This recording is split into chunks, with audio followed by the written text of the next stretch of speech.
Break के बाद आपका स्वागत है। आप देख रहे हैं कहानी कुर्सी की में अब बात करेंगे प्रधानमंत्री नरेंद्र मोदी की। प्रधानमंत्री नरेंद्र मोदी आज मध्य प्रदेश में हैं और मध्य प्रदेश के खजुराहो से केन बेतवा लिंक परियोजना की शुरुआत उन्होंने की है। ये काम नदी जोड़ो परियोजना के तहत शुरू किया जा रहा है, जो पूर्व प्रधानमंत्री और भारत रत्न अटल बिहारी वाजपेयी का भी सपना था। वैसे तो नदी जोड़ो परियोजना की कहानी पुरानी है, लेकिन 2002 में तत्कालीन प्रधानमंत्री अटल बिहारी वाजपेयी ने इस पर काम शुरू किया था। हालांकि बाद में ये योजना अटक गई, लेकिन मोदी सरकार ने इस पर फिर से काम शुरू किया, जिसके तहत पहले देश के आम बजट में नदी जोड़ो परियोजना के तहत केन और बेतवा नदी के जोड़ने का प्लान बनाया गया, जिसके बाद मध्य प्रदेश और उत्तर प्रदेश की बहुप्रतीक्षित केन बेतवा लिंक परियोजना के लिए बजट पास हुआ और अब पीएम मोदी ने इसका शिलान्यास किया है। ये सिर्फ योजना नहीं, बल्कि बीजेपी के अगले 2 चुनाव की तैयारी है। इस परियोजना के जरिए बीजेपी 2029 नहीं बल्कि 2034 तक के चुनाव की बिसात बिछा रही है। इसमें कोई दो राय नहीं कि योजना मध्य प्रदेश और उत्तर प्रदेश के लिए मील का पत्थर साबित होगी, लेकिन सच्चाई ये भी है कि बीजेपी अपना रोड मैप वहां से शुरू करती है जहां उनके रोड मैप जो है विरोधियों का जहां रोड मैप खत्म हो जाता है। आजादी के दीवानों ने जो सपने देखे थे, उन सपनों को साकार करने के लिए हम दिन रात पसीना बहाते हैं। आज हमारी सरकार देश भर में नदियों को जोड़ने के अभियान को गति दे रही है। केन बेतवा लिंक प्रोजेक्ट का सपना भी अब साकार होने वाला है। केन बेतवा लिंक प्रोजेक्ट से बुंदेलखंड क्षेत्र में समृद्धि और खुशहाली के नए द्वार खुलेंगे।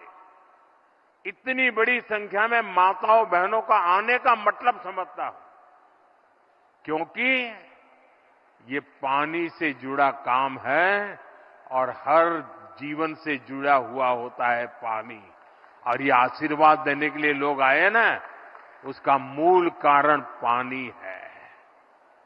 पानी के लिए काम कर रहे हैं और आपके आशीर्वाद से हम इन कामों को निरंतर करते रहेंगे। अब देखिए, ये सपना पूर्व प्रधानमंत्री भारत रत्न अटल बिहारी वाजपेयी का था। इस सपने को अब बीजेपी पूरा कर रही है, प्रधानमंत्री नरेंद्र मोदी पूरा कर रहे हैं। लेकिन इसी के साथ बीजेपी कितने आगे की रणनीति बनाती है, इस पर भी चर्चा कर लेना जरूरी है, क्योंकि अक्सर ये कहा जाता है कि बीजेपी आज की नहीं कल की सोचती है, लेकिन कितना दूर का सोचती है इस पर चर्चा कर लेना जरूरी है। सिर्फ बिहार या दिल्ली के चुनाव नहीं, इसके बाद 27 में यूपी के चुनाव होने हैं, उसके बाद लोकसभा चुनाव होने, सबकी प्लानिंग कैसे बीजेपी करती है और कैसे नरेंद्र मोदी के दिमाग में सब कुछ सेट रहता है, वो इन परियोजनाओं से, छोटे छोटे कदमों से समझ में आता है, दिखाई पड़ता है। हर्षवर्धन जी, देखिए प्राची, सबसे पहले मैं ये कहूँगा कि एक व्यक्ति के तौर पर कुछ 2-4 मित्र हों, समूह हो, उसके तौर पर आप पहाड़ जैसा लक्ष्य देखें और 2-4 कदम चल के थक जाएं, हार जाएं, वापस लौट जाएं, तो कोई बहुत फर्क नहीं पड़ता है। लेकिन अगर एक समाज के तौर पर, एक देश के तौर पर, एक देश की सरकार के तौर पर अगर आप बड़े लक्ष्यों को देखकर पांव पीछे खींच लें तो ये खतरनाक होता है। दुर्भाग्य से स्वतंत्र भारत में भारत की सरकारों ने बड़े लक्ष्यों को देखकर पांव पीछे खींच लिया। उसका एक बड़ा उदाहरण है, हम हर बार बारिश हुआ तो टीवी चैनल पर हम डिबेट करते हैं, बाढ़ आ गई, पानी भर गया, इतने गांव डूब गए, इतनी जगह फिर से पुनर्वास होगा, उतने लोगों को इतने दिन के लिए। गर्मी आई, सूखा पड़ गया, किसानों को पानी नहीं मिल रहा है, फसल चक्र बर्बाद हो गया, उर्वरता खराब हो गई। एकदम से हम किसी चीज के समाधान को सोचें तब तक इसके बीच में ही हम फंसे रह जाते हैं। अटल बिहारी वाजपेयी ने वो साहस दिखाया जो एकेडमिक डिबेट में था। विश्वविद्यालय में कहीं हो गया तो कहे सूखा बाढ़ से कैसे निपटे, तो कहे भाई बाढ़ वाला पानी बचा लो, सूखे वाली जगह पहुंचा दो। लेकिन अब ये हो कैसे, तो लोगों ने कहा नदी जोड़ दो। तो जैसे ही कहा नदी जोड़ दो तो कुछ बड़े बड़े विद्वान आए, और जब अटल बिहारी वाजपेयी की सरकार ने यह तय किया था, उसके बाद फिर उनकी सरकार चली गई, तो यूपीए के शासनकाल में रिसर्च पेपर प्रेजेंट कराए गए और कहा गया कि यह एक नॉनसेंस आइडिया है, यह तो संभव ही नहीं है। भारत जैसे देश में कौन सी नदी कहां जोड़ोगे, कैसे कर पाओगे। यानी जो पहाड़ जैसा लक्ष्य था उसका पहला कदम भी पूरा नहीं किया। आज केन बेतवा का ये जो रिवर लिंकिंग नेशनल प्रोजेक्ट है, ये जिस तरह की परियोजना है वो 8 साल में पूरी होगी, ये एक बात है, लेकिन ये कैसे वहां के गांवों के, वहां के लाखों लोगों की, वहां के किसानों की, वहां के उद्योगों की, सब की पूरी व्यवस्था बदल देगा, ये अगले 3-4 सालों में दिखने लगेगा। और अगर ये केन बेतवा सही साबित हो गया, अच्छे से चल गया, तो उसके बाद क्या होगा? देश में जहां भी ऐसी नदी है जो बाढ़ की वजह से परेशान करती है, वहीं उसका कुछ रास्ता होगा। हर नदी की मेन होती है, उसकी ट्रिब्यूटरीज होती हैं, यानी सहायक शाखाएं नदियां होती हैं। और भारत में जिस समस्या से दुनिया जूझती है, हम शायद उससे कुछ राहत पाएंगे। और जब नदी को जोड़ पाएंगे तो हम उसके नीचे अगल बगल खेती, अगल बगल औद्योगिक जोन, अगल बगल पर्यावरण, अगल बगल सब चीजें वो हम तय कर पाएंगे। और गांव में खसम मरी जाए, गगरी न टूटे खसम मरी जाए, बुंदेलखंड की महिलाएं कहती हैं, वो उनको नहीं कहना पड़ेगा।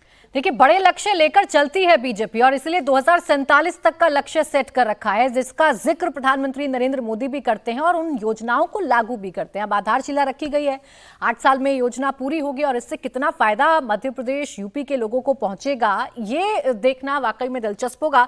एक तरफ पीएम आगे की प्लानिंग कर रहे हैं, तो दूसरी तरफ कवि कुमार विश्वास कैसे अपने बयानों को लेकर चर्चा में है, आपको बताते हैं। अपने हालिया बयानों को लेकर कुमार विश्वास ने अब सफाई दी है। कुमार विश्वास ने मेरठ में आयोजित एक कार्यक्रम में बिना नाम लिए सोनाक्षी सिन्हा और जहीर इकबाल की इंटरफेथ मैरिज पर कमेंट किया था। उन्होंने कहा कि अपने बच्चों को सीता जी की बहनों और भगवान राम के भाइयों के नाम याद कराइए, अपने बच्चों को रामायण पढ़ाइए और गीता सुनवाइए, वरना ऐसा ना हो कि आपके घर का नाम तो रामायण हो मगर आपके घर की लक्ष्मी को कोई और उठा कर ले जाए।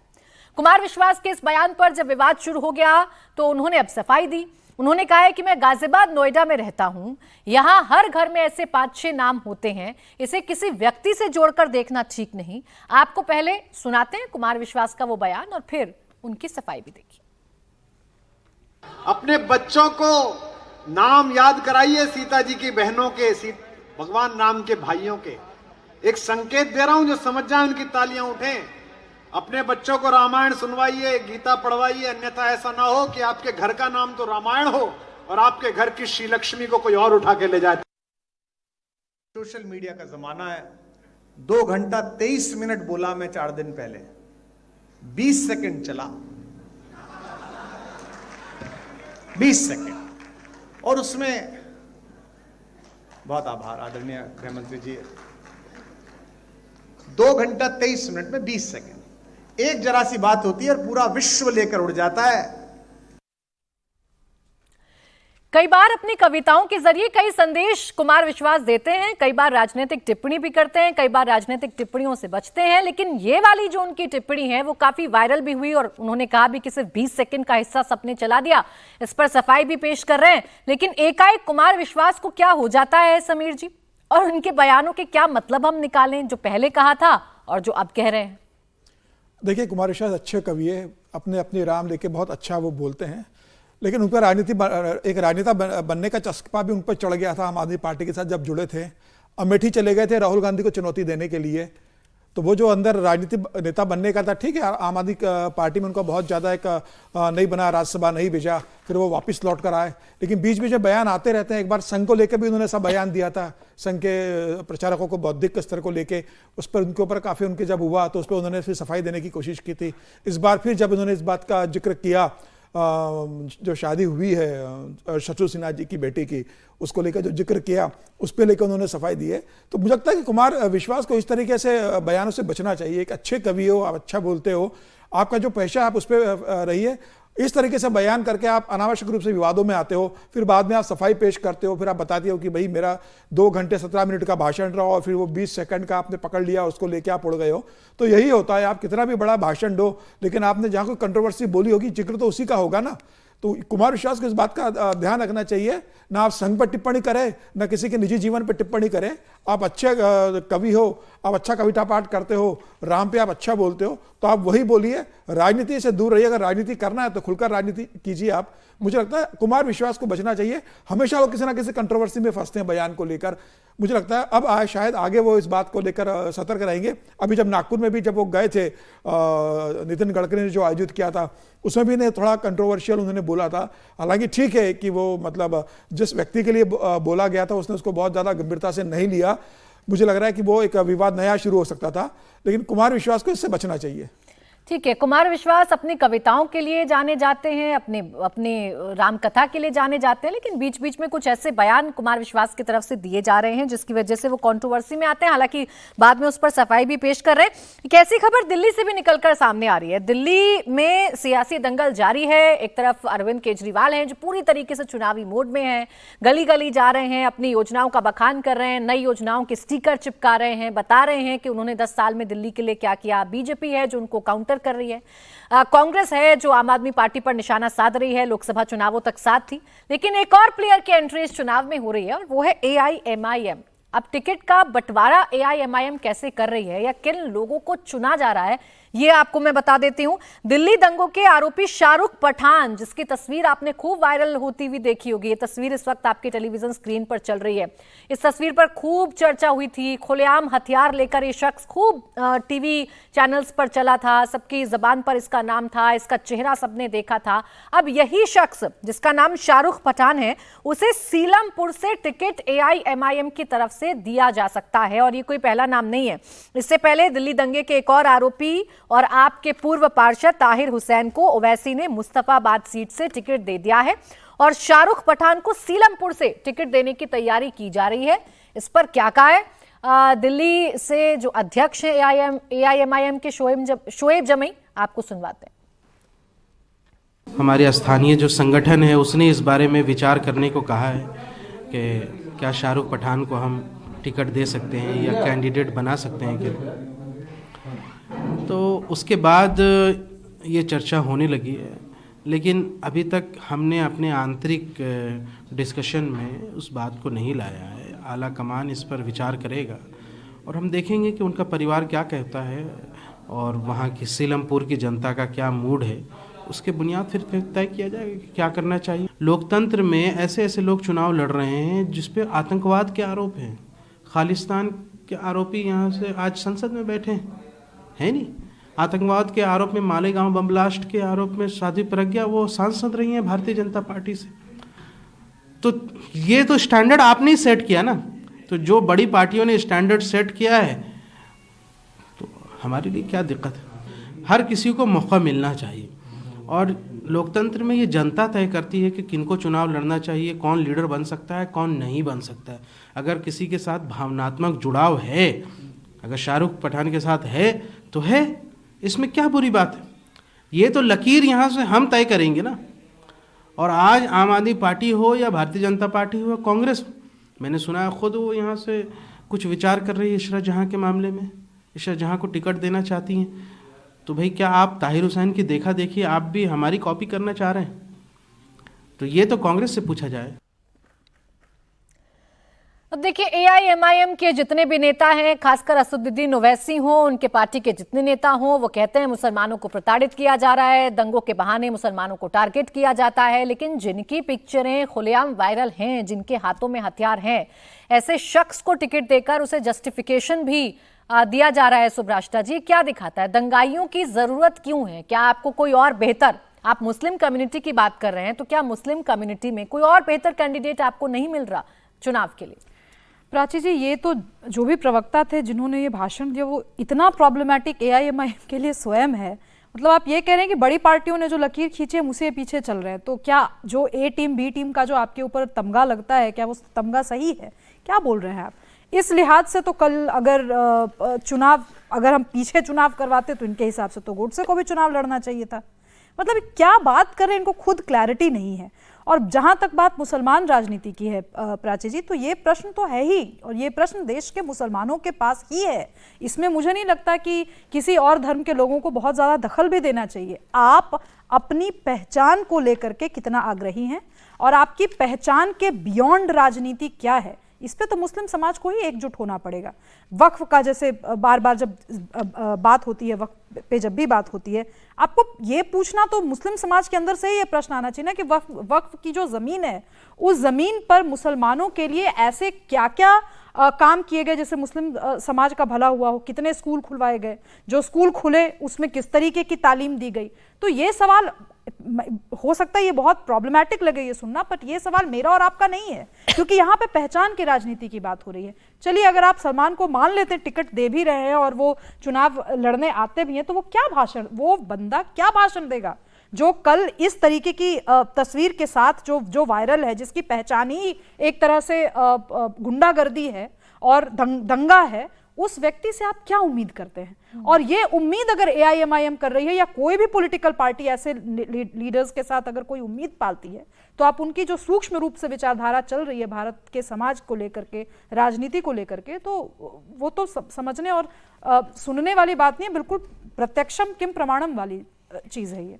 कह रहे हैं भावनाएं जब किसी समाज की जुड़ रही हैं तो आपको क्या दिक्कत हो सकती है। अब जो तस्वीर लगातार हमारे टेलीविजन स्क्रीन पर चल रही है हर्षवर्धन जी, हाथों में हथियार है, साफ तौर पर शाहरुख इसमें तस्वीर में नजर आ रहा है, ऐसे लोगों के साथ में तो ये जानना चाह रही हूँ किसकी भावनाएं जुड़ती हैं? ये हथियार के साथ किसी की भावनाएं जुड़ सकती हैं क्या?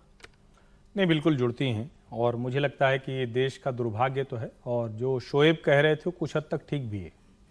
अमृतपाल संसद में जीत कर आ गया ना, और अमृतपाल के लिए चरणजीत सिंह चन्नी जो पूर्व मुख्यमंत्री हैं पंजाब के, उन्होंने चिंता जताई ना, ये भी नहीं सोचा कि इंदिरा गांधी जी की हत्या क्यों हुई। मतलब कई बार कांग्रेस के नेता कहते हैं कि हमारे 2 नेता शहीद हुए। नेता एक तो उनके नहीं थे, सबके थे, देश के प्रधानमंत्री थे, हम सबके थे, लेकिन वो शहीद वाला मसला थोड़ा सा ठीक नहीं है। वो आतंकवादियों ने उनको मारा, उस वक्त की नीतियां जिम्मेदार थी या नहीं थी वो सब बात होगी, लेकिन आज भी आप उसी को भड़काने का प्रयास करते हैं।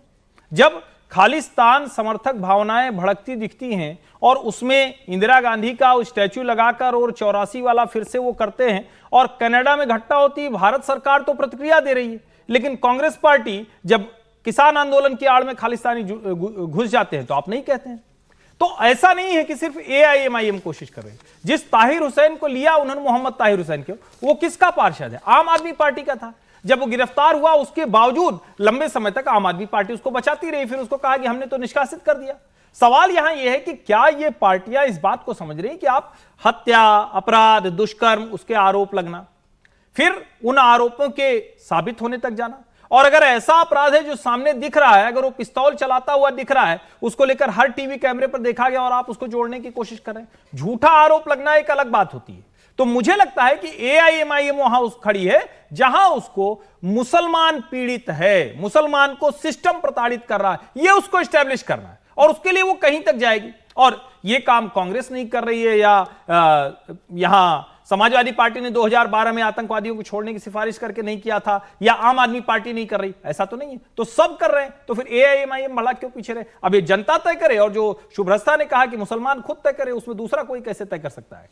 बिल्कुल, अब टिकट देते हैं या नहीं देते हैं, लेकिन पूरी तरीके से मंशा है, ताहिर हुसैन को दे चुके हैं। अब शाहरुख पठान को टिकट देते हैं या नहीं देते हैं, ये तो आने वाला वक्त ही बताएगा। बहरहाल दिल्ली का जो दंगल है वो दिलचस्प जरूर हो चुका है, अपनी अपनी रणनीति, अपनी अपनी ढफली, अपना अपना राग जो है वो नजर आ रहा है। शुक्रिया आपका हर्षवर्धन जी, सुभ्राष्टा जी और समीर जी हमारे साथ जुड़ने के लिए, आज की चर्चा में शामिल होने के लिए।